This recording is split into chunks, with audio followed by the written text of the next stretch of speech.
ভাই মারলো কেন? প্রশাসন জবাব চাই। লাভলু ভাই মারলো কেন? প্রশাসন জবাব চাই। প্রশাসন জবাব চাই। লাভলু ভাই মারলো কেন? প্রশাসন জবাব চাই। লাভলু ভাই মারলো কেন? লাভলু ভাই মরল কেন? প্রশাসন জবাব চাই। উত্তাল মান্দারতলী গ্রামের জনগণের এই প্রতিবাদ। এই যে প্রশাসন জবাব চাই, কোন প্রশাসন জবাব দেবে আমরাও জানতে চাই এবং অপেক্ষায়। চাঁদপুর জেলার মতলব উত্তর উপজেলার মান্দারতলী গ্রামে অনুষ্ঠিত হলো এই তৃতীয়বারের মতো মানববন্ধন কর্মসূচি। আপনারা জানেন, গত 2রা নভেম্বর 2022 সালের দিবাগত রাতে মান্দারতলী গ্রামের কৃতি সন্তান এই মান্দারতলী মুজাদ্দেদিয়া উচ্চ বিদ্যালয়ের গভর্নিং বডির সদস্য এবং এই 11 নং পশ্চিম ফতেপুর ইউপি সাবেক ইউপি সদস্য সলিমুল্লাহ লাভলু, তিনি অত্যন্ত গুণী, মার্জিত এবং খুব ভদ্র একজন মানুষ ছিলেন। ঠিক তাকে এই 2রা নভেম্বর একদল বিপদগামী দুর্বৃত্ত রাতের আধারে হত্যা করে তার জমিতে ফেলে রেখে যায়। এরপর থেকে পরিবারের পক্ষ থেকে জানতে চাওয়া মর্মে মামলা করা হয় সঠিক বিচারের আশায়। পেরিয়ে গেছে সেই থেকে 18 মাস, অর্থাৎ 1.5 বছর। এখনও আইন প্রশাসন জানাতে পারেনি পরিবার তথা এই সামাজিক কিংবা এই অঞ্চলের লোকজনকে কোনো খবর। কিভাবে মারা গেল এই সলিমুল্লাহ লাভলু এখনও উদ্ঘাটিত হলো না রহস্য।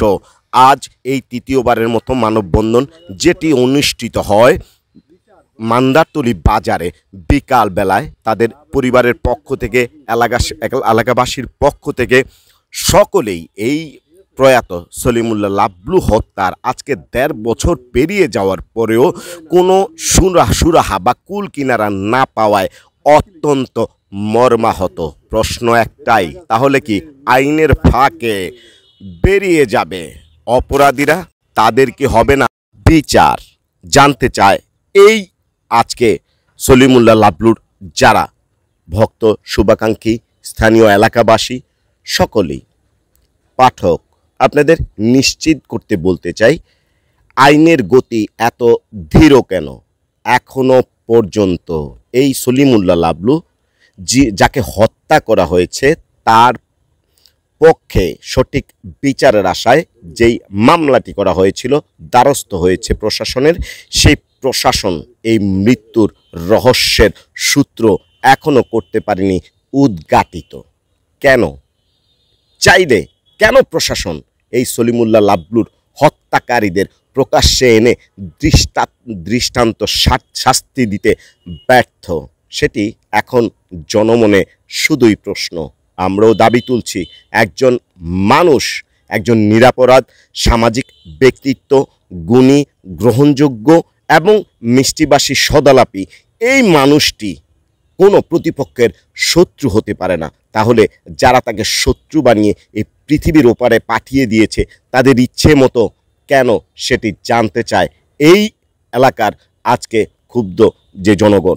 তারা বিশেষ করে আজকের যে তৃতীয়বারের মতো মানববন্ধন, সেই মানববন্ধনে আজকে আপনারা দেখেছেন এই ভিডিওর মাধ্যমে স্বতঃস্ফূর্ত লোকের অংশগ্রহণ, যেটি বিগত দিনের 2টি মানববন্ধনেও দেখা গেছে যে এলাকাবাসীর যে উত্তাল, সেই উত্তালের সাথে কেন তাল নেই প্রশাসনের, সেটি জবাব চাই।